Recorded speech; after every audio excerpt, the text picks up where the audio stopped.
Hola a todos, vamos empezar una vez más, seguindo com nuestras clases de espanhol, hoje nuestra classe 2. Então, recapitulando, eu sou a professora Emily, do Campus Tabuleiro do Norte, e vamos seguir hoje com as classes e trazer outros conteúdos mais. Seguimos, então, com a competência 2, que vai nos exigir, vai nos determinar conhecer e usar a língua estrangeira moderna como instrumento de acesso a informações e a outras culturas e grupos sociais. Hoje, nós vamos seguir na habilidade 5, falando sobre vocábulos e expressões de um texto em língua estrangeira moderna relacionadas ao seu tema. Para essa aula de hoje, a gente vai trazer um pouquinho de diversidade cultural, de vocabulário e também os tão temidos falsos amigos, ok? Primeira dúvida, que sempre surge. Que hablamos? Que língua es essa? Espanhol ou castelhano? Então, a gente fica aí sempre com essa dúvida, porque a gente escuta esses dois términos, e não sabe exatamente qual a diferença entre eles. O que eu tenho para dizer para vocês é que é tudo a mesma língua espanhola. Então, por uma questão de evolução, por uma questão de história e cultura desses povos, houve uma mudança de castelhano para espanhol, mas todos dois são a língua espanhola. O que a gente vai encontrar bastante são diferenças de regionalismos, de interações da língua espanhola com línguas indígenas, mesmo processo pelo qual nós aqui no Brasil passamos, ok? E a letra N, que é uma letra característica e que indica a riqueza, a diversidade da língua espanhola. Então, ela é muito importante para a nossa concepção, para a nossa compreensão do espanhol como um todo, ok? Então, vamos começar nessa aula falando um pouquinho da grandiosidade da língua espanhola. A língua espanhola ela é falada atualmente em 21 países como língua oficial.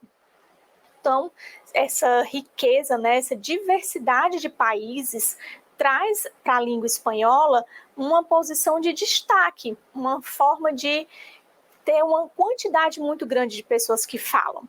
E além de todas essas pessoas nativas, que falam a língua espanhola nos seus países de origem, nós temos também comunidades inteiras de hispanohablantes em países espalhados pelo mundo, assim como nos Estados Unidos, por exemplo. Nos Estados Unidos tem uma comunidade hispânica tão grande que quase configura como se fosse um país dentro de outro país.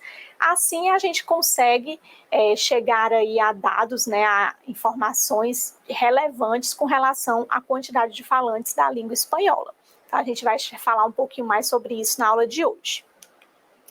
Nesse mapa, eu trouxe para vocês os países que falam espanhol como língua oficial, tá? Eles estão destacados aqui com os seus nomes. A gente tem, começando na Europa, a gente tem a Espanha, que é o país onde a língua surgiu, onde a língua se originou inicialmente. Passando para a África, a gente tem a Guiné Equatorial, também fala espanhol como língua oficial.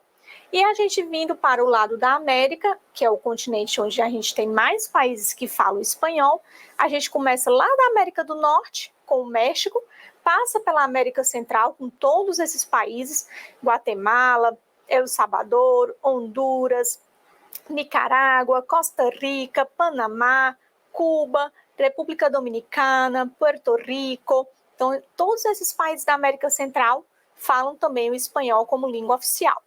E, passando para a América do Sul, a gente começa lá em cima com a Venezuela, Colômbia, Equador, Peru, Bolívia, Chile, Paraguai, Uruguai e Argentina.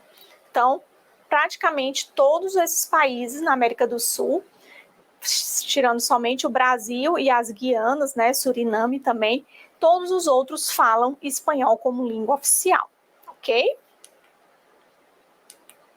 Aqui eu trouxe algumas informações para vocês que são muito importantes com relação à língua espanhola, tá?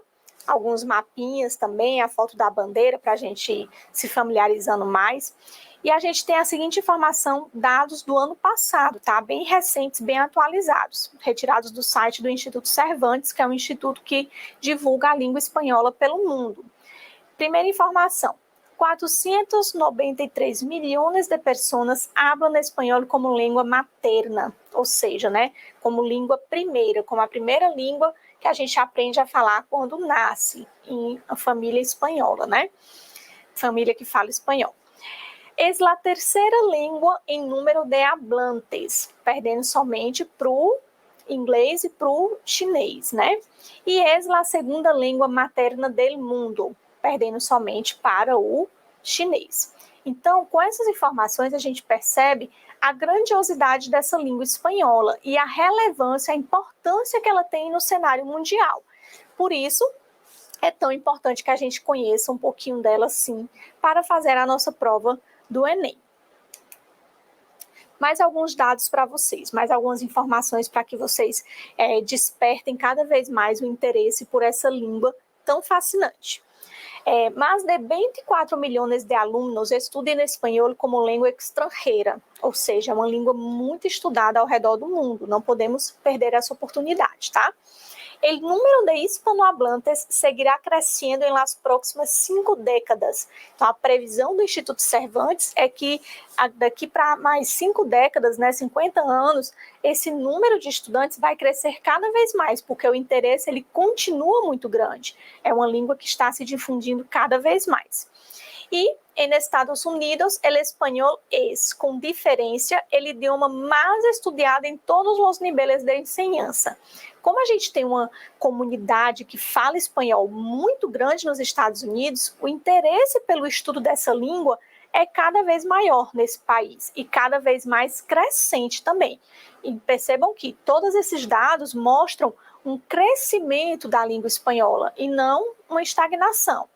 E essas informações são super relevantes se tratando de atualidades, por isso que é importante vocês saberem para que estejam a par dessa situação para utilizar nas compreensões de textos, né? Caso caia algum texto sobre esse assunto na prova. Passando então aos falsos amigos, que é o tema da nossa aula de hoje, a gente vai conhecer algumas palavras que são parecidas no espanhol e no português, mas que os significados são totalmente diferentes, tá? Eu trouxe aqui uma duplinha, certo? Primeira oposição que a gente vai conhecer, que é com relação à palavra salada. No português, a palavra salada quer dizer uma salada de frutas, uma salada de verduras, uma coisa misturada, né? Para o espanhol, a palavra salada vem de sal, uma comida muito salgada, com muito sal, ok? Então, se eu tenho uma frase com essa palavra salada em espanhol, eu quero dizer que a comida está salgada, certo? Segunda oposição, com a palavra rato, certo? Em português, rato quer dizer um animalzinho que nos causa medo, às vezes até um nojo, né, dependendo da situação, mas em espanhol, rato quer dizer momento. Por exemplo, espera um rato, já estou terminando, ou seja, espera um momento, eu já estou terminando aqui, chego já. Então, são significados totalmente diferentes. Passando para a próxima oposição, a gente tem a palavra seta. No espanhol, a palavra seta é um tipo de cogumelo e no português é uma setinha que indica uma direção, um sentido, qualquer coisa desse tipo. Outra oposição que nós temos também muito comum é a palavra latir. Em português, latir é o som que o animal faz, o cachorro faz, ele late, né?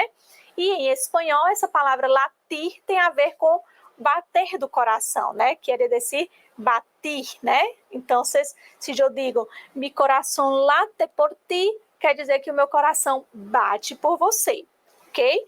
Então, são palavrinhas simples, mas que na maioria das vezes, por mais que sejam falsos amigos, a gente consegue descobrir o significado delas pelo próprio contexto, tá bom? Nada que seja tão desesperador, mas dá para a gente saber pelo contexto sim, só precisa ter um pouquinho mais de atenção. Aqui eu coloquei também outros bem comuns para a gente fazer um treino, né, rápido, a gente não perder muito tempo, mas conhecer mais palavras que são classificadas como falsos amigos. Do lado esquerdo eu tenho as palavras que estão em espanhol e do lado direito as palavras em português. Então, vamos fazer uma leitura bem rápida. Escova seria vassoura e não escova de cabelo, tá? Cepilho seria a escova de dentes ou a escova de cabelo. Então, cepillo para los dientes, escova para el suelo, ¿sí? Bolso não seria o bolso da calça, e sim a bolsa feminina, aquela bolsa que as mulheres levam aqui ao lado. Taça não seria uma taça de vinho, seria uma xícara de café, ok? Polvo, como a gente viu lá no outro texto da aula passada, seria o pó, a poeira, e não o animal. Pulpo, sim, é o animal de várias patas, animal marítimo. Rubio não seria ruivo, e sim loiro, uma pessoa com cabelinho loiro. Então, essa em espanhol seria rubio. E pelirrojo, aí sim, seria a pessoa ruiva, ok? Por quê? Rojo em espanhol é vermelho, e pele vem de pelo. Então, quando a gente junta as duas palavrinhas, pelirrojo, cabelo vermelho, que seria o ruivo do português, ok? Então, são palavrinhas que fazem com que a gente preste um pouquinho mais de atenção, mas que dá para entender o significado sim, ok? Eu trouxe aqui também um quadrinho do Gaturro, como eu apresentei eles na aula passada para vocês, e ele vai fazer também uma utilização aí do falsos amigos para a gente poder ter uma história engraçada, né? A gente vê duas frutas em cima da mesa, fazendo sinal de luta, né? Isso a gente percebe pelos balões de fala. E a namorada dele, né, pergunta: "Que es esto, Gaturro?" E ele responde: "Sumo de pomelo e sumo de manzana." Pomelo é como se fosse uma tangerina e manzana é maçã. Sumo, gente, em espanhol é suco, tá? Só que sumo com a letra Z. Só que ele faz uma brincadeira com a palavra sumô, né? Que seria uma luta antiga, que os lutadores lutam só com essa tanguinha branca, né? Então ele faz essa brincadeira da palavra suco com a palavra sumô, dizendo que é uma luta, né, de sumô entre as frutas, e como são frutas, vai originar um suco, né, vamos dizer assim. E tá lá as duas frutinhas brigando e os gatinhos aí rindo da situação. Então, ele utiliza um falso amigo para fazer uma brincadeira, né, uma broma. Muito bem. Passando, então, além dos falsos amigos, a gente vai ter também outros tipos de palavras que vão apresentar uma certa diferença com relação à língua portuguesa. Aqui nesse quadro, eu trouxe para vocês dois tipos: as palavras heterotônicas e as palavras heterográficas. Pela própria raiz da palavra, o que é que elas significam? Hétero é diferente e tônica, sílaba tônica. Então, nas palavras heterotônicas, a gente vai ter sílabas tônicas diferentes de uma língua para outra. No caso da nossa prova de vestibular, essa parte não vai ficar tão complicada porque a gente não faz uma prova oral, a gente só faz a prova escrita. Mas é importante que vocês conheçam para a gente ter um conhecimento maior dos aspectos dessa língua, caso a questão seja sobre essa temática em si, não de pronúncia, mas falando sobre isso. Por exemplo, se em português eu digo academia, em espanhol eu vou dizer academia. Então, somente a sílaba tônica mudou de posição. O significado é o mesmo. Em português, alguém. Em espanhol, alguien. Então, a gente também mudou a sílaba tônica, mantendo o significado. Em português, atmosfera. Em espanhol, atmosfera. Então, esse mos vem para a sílaba tônica vem antes, né? Burocracia, em português, burocrácia em espanhol. Cérebro em português, cerebro em espanhol. Diplomacia em português, diplomácia em espanhol, ok? Então, as palavras heterotônicas vão estar relacionadas a sílabas tônicas diferentes, mas o significado permanece o mesmo, ok? Diferente dos falsos amigos, que a gente muda o significado. Passando para o outro grupo de palavras, que são as palavras heterográficas. Como o próprio nome já diz, elas têm uma grafia diferente, mas o significado também é o mesmo. Primeiro exemplo, em português eu tenho cabeça com C cedilha, em espanhol eu vou ter cabeça com zeta, né? Então, com Z. E isso vai fazer com que a palavra seja escrita de forma diferente, mas o significado permanece o mesmo. Outro exemplo, professor em português com SS, professor em espanhol com um S só. Escola em português, escuela em espanhol. 10 em português, 10 em espanhol. Livro em português, libro em espanhol. Pessoa com SS, persona em espanhol, certo? Então, lembrando mais uma vez, esses grupos, o significado permanece o mesmo, a gente só muda sílaba tônica e grafia. Já no próximo grupo, que são as palavras heterogenéricas, elas vão trazer uma importância maior na hora da leitura do texto. Por quê? Mais uma vez, seguindo a raiz da palavra, a gente vai ter hétero, diferente, genérico, gênero. Então, aqui os gêneros são diferentes. Como assim, professora? Com relação a masculino e feminino. Num lado da tabela, a gente vai ver palavras que em espanhol são masculinas e em português são femininas, e no outro grupo, palavras que em espanhol são femininas e em português são masculinas. Mais uma vez, o significado é o mesmo, só muda o gênero. Por que isso vai interferir na nossa leitura do texto? Porque a gente sabe que nas duas línguas, tanto no português como no espanhol, os adjetivos, os outros complementos da frase vão concordar com o substantivo, em gênero e em número. Por isso que é importante a gente ficar atento para entender o sentido da palavra. Por exemplo, eu tenho a palavra el viaje, que em espanhol é masculino, em português seria a viagem. Então, lá no meu texto, vamos supor que eu tenho a seguinte frase: el viaje fue muy bueno, viajamos a muchos lugares e todo más. Então, essas palavras todas que estão concordando com viagem vão estar no masculino. E isso vai poder complicar um pouquinho a nossa cabeça na hora de ler o texto. Por isso que é importante a gente ter atenção nesses dois grupos de palavras. Vou mostrar para vocês só algumas, tá? Para a gente poder adiantar o conteúdo e depois elas vão estar disponíveis no PDF para vocês. Começando no grupo de masculino, espanhol, feminino, português. A gente tem el coraje, em espanhol, a coragem, em português. El carruaje, em espanhol, a carruagem, em português. No outro grupo, la vislumbre, em espanhol, feminino, em português, o vislumbre. Em espanhol, la hamburguesa, em português, o hambúrguer. E assim por diante. Então, temos várias palavras desse grupo que vão poder facilitar a nossa leitura do texto, caso elas apareçam, ok? Passamos, então, agora para a resolução das duas questões de hoje. Para a primeira questão, a gente vai ler um texto utilizando as técnicas de leitura que a gente aprendeu na aula passada, tá? Vamos relembrar. Título, começando sempre pelo título. No hablarás com acento andaluz en el telediario de las 9. Vamos ler o texto. Hace unos días salió publicado que el obispado de Salamanca ha pedido a las hermandades de Semana Santa que eviten usar expresiones andaluzas durante las procesiones, arguyendo que suenan mal.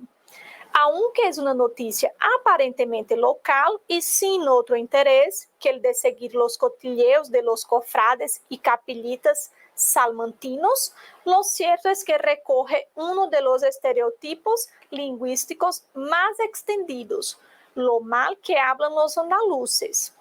Lo que los hablantes percibimos subjetivamente como acentos buenos y malos suele ser producto de la influencia cultural y del poder recalcitrante que dejaron ciertas regiones históricamente hegemónicas. El habla de Castilla se convirtió en la de prestigio porque era la forma de hablar propia del lugar de donde emanaba el poder. El acento de la clase dominante pasó a tener prestigio social y se convirtió a ojos del conjunto de los hablantes en deseable, mientras que las formas de hablar de las zonas alejadas de los centros de poder passaram a ser consideradas provincianas y propias de gentes pobres e incultas. La televisión tiene un enorme poder en lo que a representación y normalización cultural se refiere. De la misma manera que esperamos que la televisión pública recoja los distintos intereses y sensibilidades de la población, sería muy deseable ver reflejado y celebrado todo el abanico de diversidad lingüística de la sociedad en que vivimos y abandonar de una vez el monocultivo del castellano central que copa nuestras pantallas. Y hoy, Día de Andalucía, es un buen dia para reclamá-lo.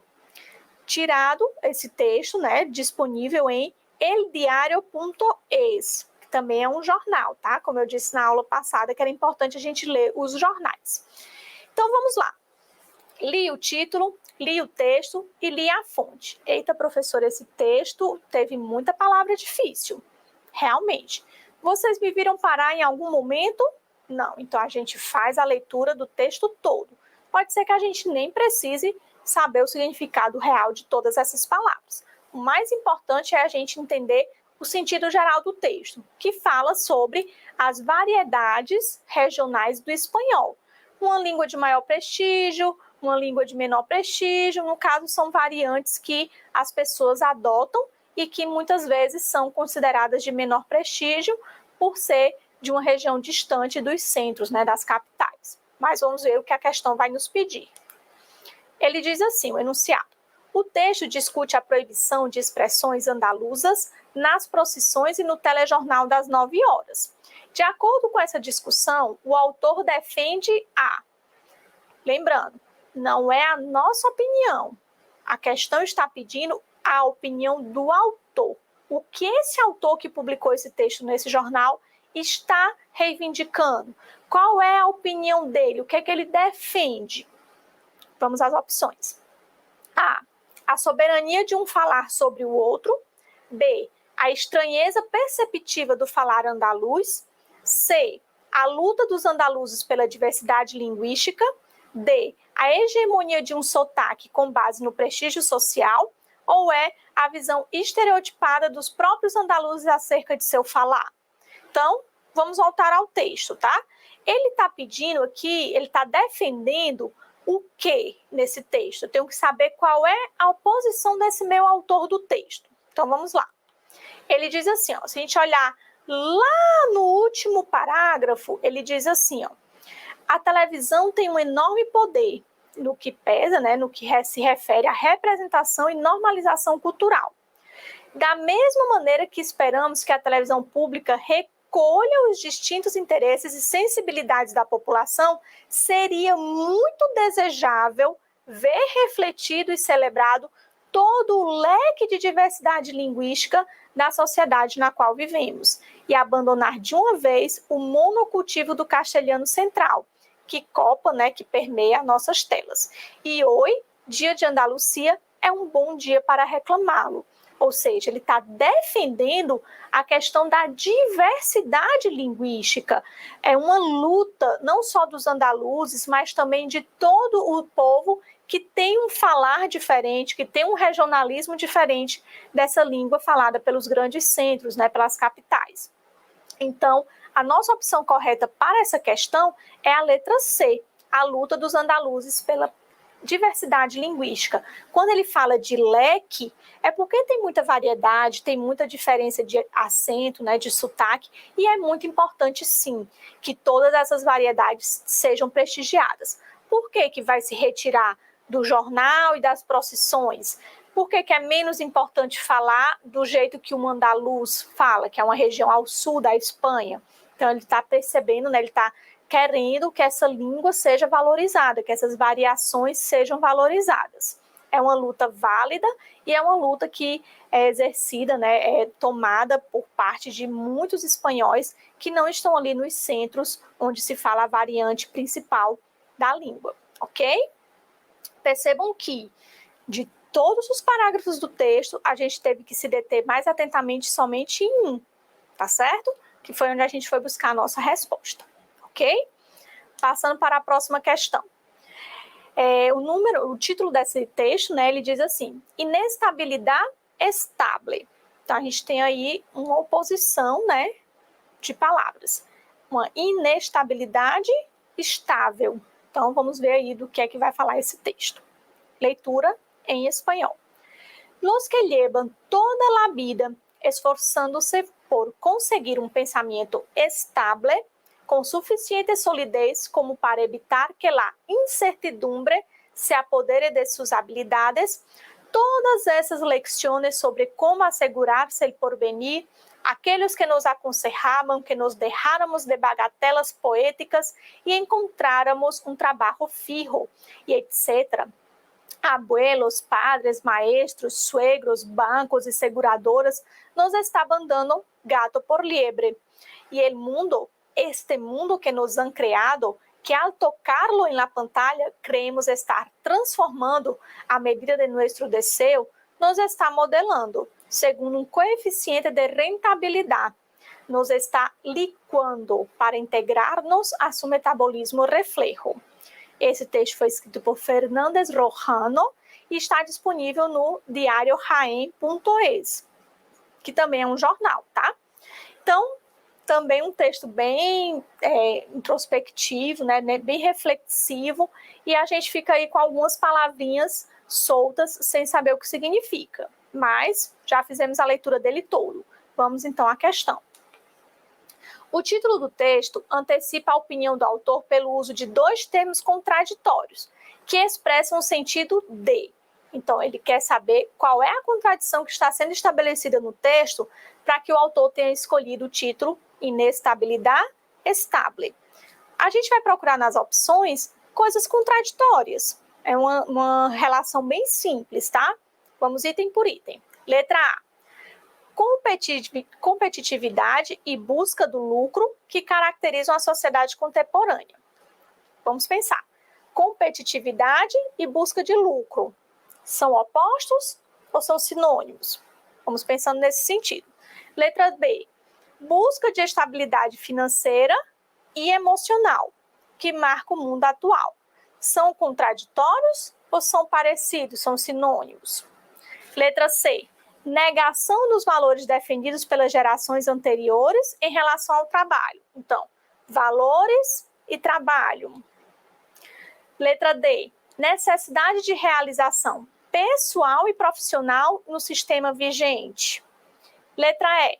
Permanência da inconstância em uma sociedade marcada por contínuas mudanças. Então, a nossa opção correta seria o item E, que é o mais contraditório de todos. Como é que eu vou permanecer inconstante ali, naquele mesmo patamar, em uma sociedade marcada por contínuas mudanças? Então, a nossa oposição está no item E.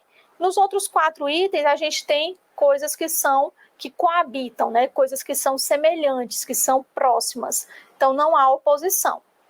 Como a questão pede uma oposição, eu não precisei nem voltar ao texto. Pelas próprias opções, eu já consigo identificar qual é a minha oposição. Permanecer inconstante em uma sociedade que está em contínua mudança. Ok? Então, finalizamos aqui o nosso primeiro módulo de espanhol. Espero vocês no módulo 2. Hasta luego!